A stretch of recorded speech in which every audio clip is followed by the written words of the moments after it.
Welcome back to another episode of 40 Facts About the 40K Universe. I am your host, Gershwan, and today we're going to be talking about Chaos Warbands. These are the Chaos Warbands that don't have enough lore to fill a full 10 minutes, but are still really badass. If you're new to the channel, subscribe. We post Warhammer 40K lore videos every single day. If you have any suggestions, please comment down below. And if you enjoy our content, thank our patrons on Patreon. If you guys want to support us, the link is down in the description. But with that said, let's get into 40 facts on these Chaos Warbands. The Apostles of Minthros are a Chaos Space Marine warband most well known for carrying out the Anticanus Massacre for Abaddon the Despoiler's 9th Black Crusade. The origins of the warband is completely unknown to the Imperium, and all signs of their loyalist past have been buried beneath their red power armor. Their ancient heraldry has been replaced with the warband's badge of a black skull with a red pointed star of chaos on its forehead. As far as the Imperium knows, the Apostles of Minthros do not worship one particular god over another. The first recorded encounter occurred in the 37th millennium on the heaving hive world of Anticanus IV. The planet was known for its principal export, people, most of whom were sent to labor in the nearby naval dockyards of Canophalis or to crew the warships built there. Knowing that the Imperial Navy orbital docks were heavily defended, Abaddon chose to strike at its most vulnerable point, the world from which their workers came. Without a supply of millions of laborers, Canophalis manufactorums and orbital shipyards would fall silent. Abaddon promised great riches and countless slaves to his warriors, making pacts with frenzied heretical Astartes of the World Eaters, the darkly zealot Word-bearers, renegades from the Purge, and the Apostles of Minthros, and dozens of other smaller warbands. When the might of the Black Legion and their allies finally fell upon Anticanus IV, a space battle erupted around the orbital defenses, but the defense monitors and Imperial Navy space stations could do little against the battle barges, grand cruisers, and the battleships of Abaddon's fleet. After 7 solar days, fusion bombs and vortex torpedoes rained down from the heavens onto the towering citadels of Anticanus' hives. Millions died as glistening towers toppled under the orbital barrage. In the wake of their devastation, dropships poured onto the surface, disgorging hundreds of ruthless killers. Abaddon's lieutenants and allies had divided the spoils and set about attacking their targets. Abaddon focused on Monarchive, the seat of the world's imperial commander. At the vanguard of Abaddon's attack strode Darlath, a demon prince who fought for the Night Lords during the Horus Heresy, but who now swore allegiance to the War Master. Darlath's assault was relentless. For 16 solar days, the Demon Prince and his Black Legionnaires burned and butchered their way through the lower levels of Monarchive. Refugees fled in the tens of millions, but still columns of slaves hundreds of kilometers long trudged across the waste to the Black Legion's landers. When the Chaos Space Marines attacked, astropaths had broadcasted warnings and calls for aid. The Space Marines of the Silver Skulls chapter were the first to respond. They harried the Chaos Fleet with daring hit-and-run attacks, and robbed the warriors on the surface of orbital bombardments. The Silver Skulls were but the first warriors in the Imperium's response as the Departamentatorum gathered forces and raised regiments for an all-out war. Abaddon knew that once the limitless numbers of the Emperor's armies were committed, Anticanus would become a cauldron of battle from which there would be no escape. He resolved to swiftly end the siege of Monarchive. Abaddon led the final assault on the capital, attacking with his bodyguards of Black Legion Chaos Terminators. They slaughtered squads of Adeptus Arbites, whole platoons of Planetary Defense Force troops, and the elite Oath Wardens of the Imperial Commander's personal guard. The sacrifices of the defenders were all in vain, for it took Abaddon a mere 2 solar days to breach the final defense line and storm the inner sanctum of the Imperial Commander. With Monarchive now under his control, Abaddon sent his forces to kill or capture as many of the hive's populace as possible. Those too old or sick to slave for the War Master were executed, while millions of others were transported to captured carriers and merchant ships waiting in orbit. When Abaddon received word that the first Astra Militarum transports had broken from warp space, he ordered his lieutenants to quit Anticanus. To his allies, he gave no warning, knowing that they would be forced to fight and would delay the Imperial pursuit. With the holds of his ships crammed full of loot and slaves, Abaddon departed Anticanus, dropping a dozen cyclonic torpedoes onto the ruins of Monarchive as the last contemptuous gesture. The Apostles of Minthros fought with rage as the Imperial counterstrike grew, and the Black Legion left the system. The Warband would eventually manage to escape this betrayal, but they wouldn't be seen by the Imperium until the invasion of Ultramar. The Company of Misery is a warband of Chaos Space Marines that have plagued the Imperium since the late 37th millennium. Since the degeneration of their gene seed stock in the 32nd millennium, the formerly Loyalist chapter, known as the Desolate Brotherhood, found themselves assigned to impossibly dangerous and undesirable duties, including assaults on Death Worlds, Space Hulks, and quarantine zones. Each time the Brotherhood believed they had won respect, they were sent on even more hazardous missions, plunging them into a spiral of despair. After a catastrophe on the acid swamps of the world of misery, the chapter took a new name and left their duties to the Emperor behind, forever becoming sworn enemies of the Imperium and the illusion of hope. This now turned renegade chapter, calling itself the Company of Misery, was first encountered by Imperial forces as servants of chaos on the world of Medine IV in the 37th millennium, now proudly donning their mutated blood-red power armor with black flame patterns over half their armor and a warband badge of a red arrow pointed upward encircled by a black flame on a red background. The Company of Misery fought hard against the Imperial forces. This chaotic warband would not make it into Imperial records until the early 41st millennium, during the death of the Witching Moon. This is when the Forge Moon of Kaiza fell into an unnatural eclipse, when its population was driven to murder and madness in an endless night of horror. The dreaded forces of the Tenbray Chaos Warband and the Company of Misery reigned as dark kings amidst the nightmare, and the baleful light of the Witch Moon spread warp-tainted phenomena wherever it fell, threatening the entire system. The first Imperial attacks by the Astra Militarum, which came from squadrons from Battlefleet Ultima and the Inquisition, were hurled back in tatters by the madness of the Black Light and the warp-fueled savagery of the Defenders.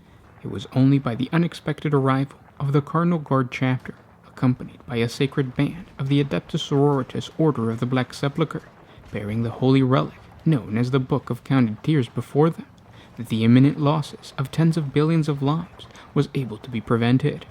The Cardinal Guard led a fresh assault as further Adeptus Astartes forces, including the Iron Hands, Stormlords, and Angels Porphyr, and the Adeptus Mechanicus reinforcements arrived. Fighting a brutal battle of tanks and gunships, they clashed across the soaring metal canyons. The Traitor Marines inflicted fearful losses on their besiegers before they were driven into the deeper darknesses of the warp. In the wake of this retreat, all life was purged from the moon before it was given back to the hands of the machine cult for tech exorcisms and eventual reclamation.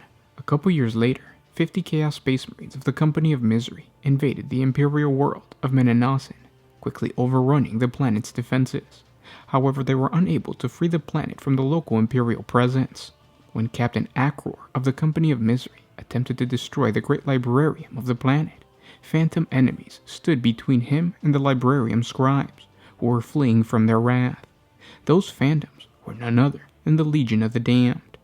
The Company of Misery fought a great battle against the Damned inside the Librarium's first floor, but could not prevail against the Warp-Touch Space Marines. In the end, an unknown explosion took the lives of the Traitor Marines present in the Librarium. Once the deed was done, the Loyalist Marines of the Legion of the Damned departed in silence. Is the Dark Wolves. They are a renegade Astartes warband, whose origins are long shrouded in mystery. Some claim that the warband was once a great company of the Adeptus Astartes Space Wolves chapter, though none would dare say this in earshot of any of the fearsome sons of Fenris themselves. This warband wears dark gray colored power armor with a light blue trim and red blasphemous chaos iconography. Skyrack's Dark Wolves are identified by the profile of a red, corrupted wolf's head, its small agape with a demonic tongue protruding from its mouth on a gray background. They adorn their armor with the usual heretical fetishes, totems, and trophies of their slain enemies. According to one legend, before the fall, the Dark Wolves had been tasked with an all but impossible mission in punishment for some unrecorded failing or crime. The mission took the Dark Wolves to the very edge of the abyss, and some say they lingered there too long, the taint of the beyond poisoning their souls for all time. Whatever the truth of the matter, the Dark Wolves are known to be in possession of a number of heavy tanks, which they field together as an armored spearhead known as the Company of Steel. It remains a matter of conjecture among the Ordo Malleus war savants whether the chapter possesses these mighty and venerable war machines before its fall, or if they were acquired afterwards. The lead war machine of the Company of Steel is a Fellblade, which the savants believe is a command vehicle of the company's war leader, whose identity has yet to be established. The Company of Steel has led numerous Dark Wolf assaults, falling upon unsuspecting Imperial worlds as a rock slide from a towering mountain that grinds all in its path to dust. The Dark Wolves have participated in at least 3 major invasions of Imperial space, allying with Taloman, the self-proclaimed Prince of Princes. This invasion was eventually halted by the Space Wolves, furthering the unvoiced suspicion regarding the origins of the Dark Wolves. The next warband we will take a look at are the Warp Ghosts. They are a renegade chapter of Chaos Space Marines who serve Chaos Undivided. The sinister legend that surrounds the Warp Ghosts is well known amongst the students of the Profane, who itself has been the cause of considerable confusion as to the attributes of their actions and involvements in various wars and incursions down the millennia. The Warp Ghosts themselves are believed to be a sizable force, perhaps numbering several thousand damned Chaos Astartes at their core. Their true strength, however, lies in the possession of at least 2 scores of powerful warships, ranging in power from fast raiding vessels to the vast grand cruisers. Their flagship, it is claimed, is a Heresy-era assault barrack of prodigious size, known as the Spectre Ends, while Xeno gunships, stolen Imperial troop macro transports, and even a Nightmare Space Hawk are attested as under their control, according to unconfirmed reports. As well as marauders and world breakers in their own right, the Warp Ghosts are also renowned as mercenaries among the dark forces of the Eye of Terror and far beyond, owing fealty to neither god nor master, but only to the coin of strong flesh and blood, fealty and sacrifice. Theirs is a singular curse, to be condemned as withered undying souls, damned for some unknown sin or treachery, to ride the tides of the warp in search of new flesh to wear, as anybody that they invade is in itself quick to spoil and ruin by their tainted possession. Condemned to wander the tides of the warp, they have gained a reputation as the ferrymen of the damned, transporting vast war hosts of mutants and renegades, as well as Chaos Space Marine warbands, and the forces of the Dark Mechanicus, to ravage the stars, so long as their sinister price is met. These dark proclivities have led the Warp Ghosts and their nature to be confused and garbled after-battle reports with other Chaos forces they have carried to war, such as the Deathmongers and the Bleak Brotherhood and the Unhallowed, while they have also been known to have made common cause with Fabius Bile and his abominations on more than one occasion. Such mystery surrounds these renegade Astartes that barely a handful of confirmed depictions of their war machines exist in the archives of the Ordo Malleus. These fragments of forbidden knowledge have been pieced together by the toils of several generations of indentured Imperial savants to form a tenuous description of the cadre of siege engines within the group. This formation they talk about has been dubbed the Sty Gihon Vanguard by the Ordo Malleus Inquisitors, and has been engaged by the forces of the Grey Knights on 4 different occasions, as well as the Exorcist and the Reviler chapter in an unknown number of encounters. The Sty Gihon Vanguard is thought to represent a gathering of the Warp Ghost's entire heavy tank and siege capabilities into a single battlefield formation, and is thought to include amongst its ranks several dozen Vindicators and Predators, in addition to a Typhon heavy siege tank. The Sty Gihon Vanguard is said to possess certain characteristics beyond those normally encountered, even amongst the host of the hell-tainted ruinous powers. Its attacks are invariably heralded by abnormal atmospheric phenomena, including the sudden appearance of unnatural mists, the falling of night during daytime, strange lights in the sky, and deep, haunting calls rolling across the land from no discernible source. Thus cut off, Imperial bastions and fortress cities find all Vox systems mysteriously silent, and allied formations ignorant of their plight. The first, and invariably last, sight the defenders see is a sudden parting of the mist as the Sty Gihon Vanguard descends upon them, large bore guns raining death and destruction upon them. Even the strongest of defenses cannot hold against such a sudden and relentless assault, and it is believed that the mightiest of fortifications will come crashing down under their weapon fire. In the wake of the Sty Gihon Vanguard comes the ground troops of the Warp Ghosts, though in truth very few defenders have survived to describe them, or if they have, their maddened ravings can hardly be counted as reliable. The last warband we will talk about is the Warband of Sektoth. It is a large warband of Chaos Space Marines dedicated to the service of Tzeentch, the Changer of Ways. The Warband of Sektoth is a splinter warband of the Thousand Suns Traitor Legion that was founded and commanded by the infamous Chaos Sorcerer, Sektoth, the False Whisperer, a master manipulator of the powers of the Warp. The Warband of Sektoth wear power armor colored identical to that worn by the Thousand Suns, favoring royal blue with a gold trim, as well as ornate crests on their helmets, similar to the stripped cloth crowns of ancient Egyptian pharaohs. The Warband of Sektoth, like the Thousand Suns Traitor Legion, incorporates the Ouroboros, an ancient symbol depicting a serpent or dragon eating its own tail as their badge. Sektoth, the False Whisperer, is a master manipulator and a leader of the rather piratical warband of Chaos Space Marines. He and the former Thousand Suns at his command strike without warning against anyone who has resources he requires in his research for the rubric of Ahriman. Dozens of lesser psychers have fallen under his sway, exchanging their martial utility for the honor of cowering at the helm of Sektoth's robes. His warband is large, with hundreds of elite Astarte warriors that report to him, and thousands of lesser soldiers who die at his bidding. When Sektoth desires the holding of another warband, he moves decisively and quickly. His light frigate, the Unyielding, arrives in orbit and hides beyond a nearby astral body. He deploys his psychers in the local population to disrupt the daily operations of his target. His minions report to him telepathically, collecting information as they commit sabotage. What happens next has never been the same twice. Sektoth tends to prefer tactics that turn his enemies on themselves.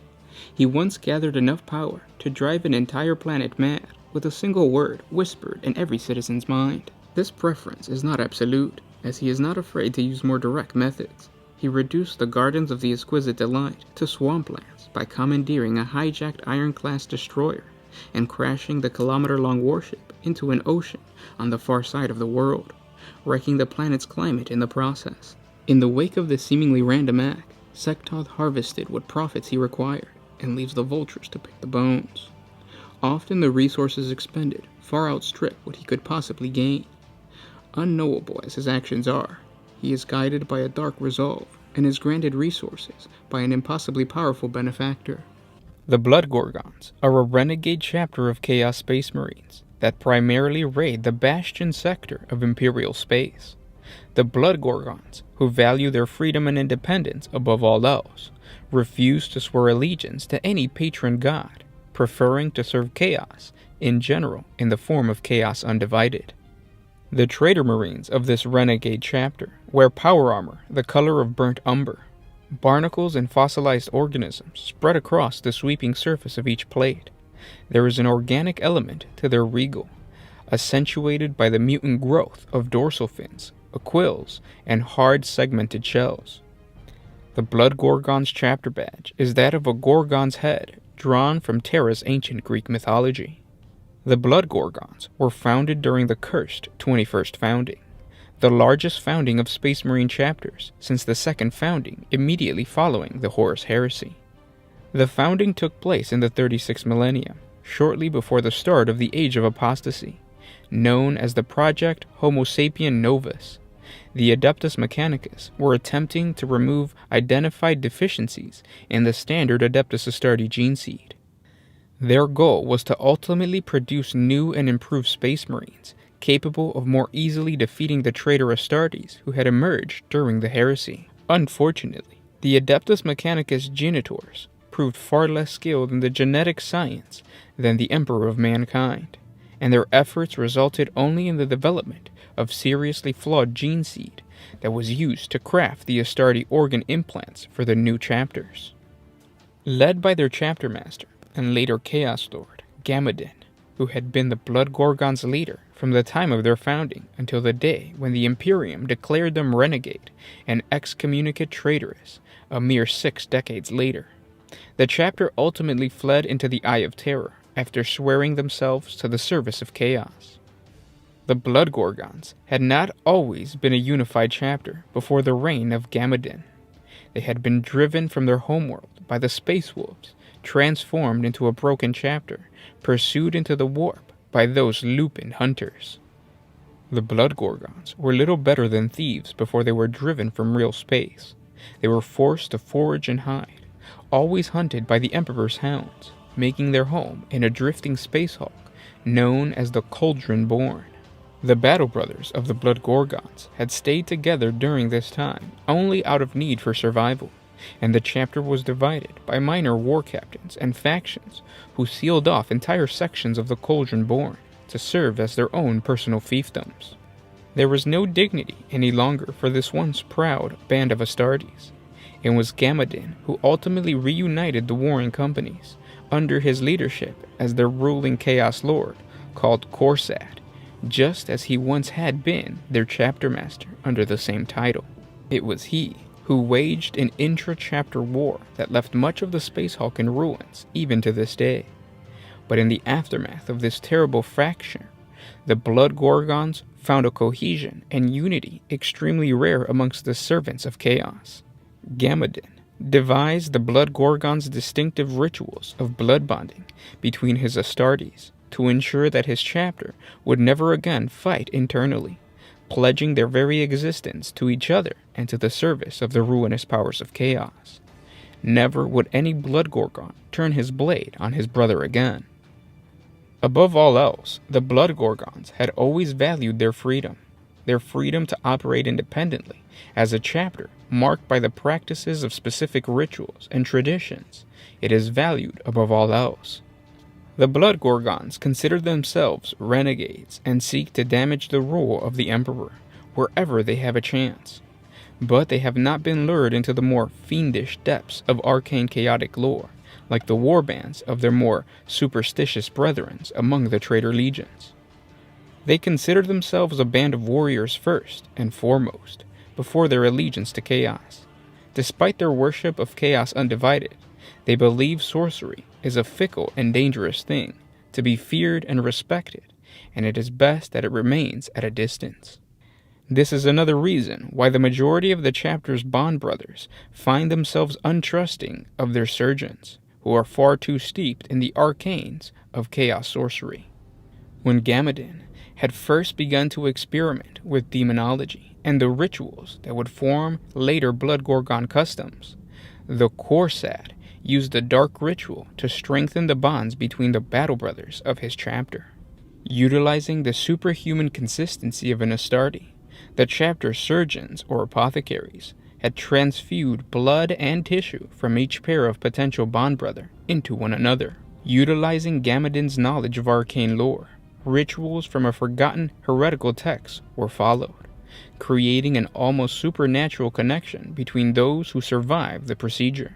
A pair of bond brothers who have undergone the surgery and the accompanying ritual become so attuned in battle that it has been known that they gain the ability to react intuitively, making the tactical decisions to aid each other without communication. When Gamadin's own bond brother angered the Chaos Gods, and his form was corrupted into that of a Chaos Spawn, Gamadin slew him, an act that apparently caused him considerable physical pain. Feeling the old wounds of the one's bond brother is also a common experience between the pairs. Before going into battle, the Blood Gorgons perform the solemn ritual which Gamadin named the Sacrifice of War. Usually, these rituals require each pair of Blood Gorgon bond brothers to re-swear their oath of brotherhood. Then each pair cut a small portion of their flesh off or slice open a part of their body. A tiny sample of blood and flesh are then collected into a brass bowl, and the blood tissue is diluted with an alcohol solution. The blood is traditionally mixed with fermented mead, though honey is sometimes used by the chapter. Though it is simply more efficient to manufacture an alcoholic solvent, the sacrifice of armament then follows. The Blood Brothers are stripped naked and lower their bodies into a simmering cauldron. The water is hot enough to parboil the outer layer of skin. Once immersed, the inflamed skin is then vigorously rubbed with coarsed grained salt. Lastly, a thick white salve of wood, a mixture of animal fat, minerals, and biochemicals, is applied to toughen the skin, numbing it. After this epidermal treatment, the Chaos Space Marine's suit of armor are fitted into place, segment by segment. The plugs, stem cords, and synap wires are connected from the armor of each Blood Gorgon's black carapace implant. The attendants, slaves, and bond brothers then begin to chant a simple rhythmic cadence, in order to placate the armor's machine spirit as it coalesces from its sleeps. Finally comes the sacrifice of smoke. This ritual is usually found to be the most pragmatic of the chapter's pre-deployment ceremonies, despite its superstitious nature. It is common when in the warp for certain objects to go missing. To the minds of many warriors, this phenomenon was unexplained and vaguely disturbing. Small items left unlocked or unbolted would disappear. Sometimes these could be vital pieces of war gear or even the firing pin of a bolter. In order to prevent such warp poltergeist activity, most loyal chapters prayed to the Emperor and erected gargoyles within and without their starships. The Blood Gorgons observed this superstition in their own way by discharging firecrackers and parading in their war helms before battle. It was the Blood Gorgons' belief that war helms needed to be terrifying enough to scare even their allied demons of chaos, or ill fortunes will be invited. The Bond brothers often dance in a strange, spasmodic dance before battle, executing clumsy movements in their power armor as their slaves beat drums and sing. With the final sacrifices complete, the fully armored Bond brothers stand ready to wage war. After the sacrifice of war is complete, the Bond brothers, who are about to deploy into combat, gather within the Space Hulk's Hall of Solemn Supper. This narrow, antiquated chamber lies deep within the Space Hulk's furnished core, with great wooden beam ceilings dating from the time when the ship was still abandoned. Here, the Blood Gorgons came to feast before deployment, and as is customary, received their pre-mission assembly with their company commander. Although this meal marks the last stage of squad-level planning and tactics, it is also a somber time to gather and feast among their brothers. And those were 40 facts on Chaos Warbands. I hope you guys enjoyed this video. More lore on just Chaos in general to come. I didn't notice until I started going through our archives that we don't do that much lore on Chaos Space Marines. We do the big names, like the Plague Marines, the Noise Marines, the Khorne Berserkers, but we don't really specialize in like the individual lore for different warbands, and that's going to change. So along with, so we're starting to create a schedule for you guys. So for 2020, I want to have 2 days out of the week to dedicate to Space Marine, just regular Space Marine lore, and then at least 1 or 2 days, probably 1 for now, where we dedicate to a Chaos Space Marine warband. If you created your own Chaos Space Marine warband with your own lore and you want to share it with us, hit us up on Facebook. You could email us at onemindsyndicate1@gmail.com with either a link to wherever you posted your lore, or just like if you want to send us a Word document of your lore, and we will create a video for you guys. But really, for 2020, we really want to do lore, not just coming from GW, but also coming from the community. So hit us up either on Facebook or email. But with that said, I will talk to you guys tomorrow. This was Gershwan with One Mind Syndicate signing out.